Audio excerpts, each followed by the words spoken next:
ठाकरेंची शिवसेना आणि मनसे यांची आज नाशिकमध्ये संयुक्त बैठक आहे। आपल्यासोबत मनसेचे प्रदेश सरचिटणीस दिनकर अण्णा पाटील आहेत। अण्णा, आज एकत्रित बैठक घेण्यात येते, नेमकं काय कारण या बैठकीचं काय नियोजन? नाशिक शहर व जिल्ह्यामध्ये अतिशय वाईट परिस्थिती आहे। चोऱ्या माऱ्या, हाणामाऱ्या, गुंडागर्दी, बलात्कार, दररोज खून, दरोडे, महापालिकेमध्ये अनेक घोटाळे, जनतेला जनसुविधा दिल्या जात नाही, पाणी प्यायला मिळत नाही, पिण्याचं शहरामध्ये खड्डे पडलेत, अनेक घोटाळे। आणि या शेतकऱ्यांसाठी युरिया मिळत नाही, ओला दुष्काळ पडला, शेतकऱ्यांना बी बियाणं मिळत नाही। म्हणून नाशिक शहर व जिल्ह्यातील विविध विषयांसाठी आमची आज मीटिंग आहे आणि त्या मीटिंगमध्ये आम्ही ठरवणार आहोत जन आंदोलनं करायची, जनतेला न्याय द्यायचा। विरोधक म्हणून आज आमचं कर्तव्य आहे, आम्हाला काम करायचं आहे। त्यामुळे आज मनसे आणि शिवसेनेची एकत्रित मीटिंग लावलेली आहे। खरं तर अधिकृतपणे दोन्ही पक्षांची युती झालेली नसली तरी गेल्या काही काळांपासून तुम्ही दोन्ही पक्ष जे आहेत पदाधिकारी एकत्रित बैठक घेत आहेत। कधीपर्यंत साधारण अधिकृत व्हायची शक्यता आहे? काय नेमकं चित्र?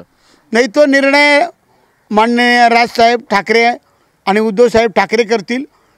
पण जसं महायुती एकत्र काम करते तसं आम्हाला पण या ठिकाणी जनतेला न्याय देण्यासाठी एकत्रित काम करणं गरजेचं आहे। त्या अनुषंगाने आम्ही आज या मीटिंग घेऊन आणि आमची पुढची आंदोलनाची रणनीती दिशा ठरवणार आहोत। साधारण या बैठकीला कोण कोण उपस्थित असणार आहेत? कोणाकोणाला निमंत्रित केले गेले या बैठकीसाठी?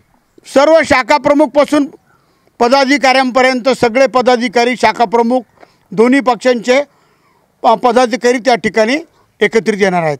खूप खूप धन्यवाद। दिनकर पाटील यांनी सांगितलं आहे की आज ही जी बैठक आहे ती शहरातली गुन्हेगारी असेल, शहरांमध्ये पडलेले खड्डे असतील आणि त्याचप्रमाणे ग्रामीण भागातल्या समस्या असतील, शेतकऱ्यांचे विषय असतील, या संदर्भातली ही बैठक असणार। आणि या बैठकीनंतर एकत्रितरित्या ठाकरे शिवसेना आणि त्याचप्रमाणे मनसे यांच्या वतीनं एक जन आंदोलन छेडलं जाईल। त्याची तारीख, त्याची वेळ देखील या बैठकीत जाहीर होण्याची शक्यता आहे। कॅमेरा पर्सन खुशाल पाटीलसह मी चंदन पूजाधिकारी, TV9 मराठी।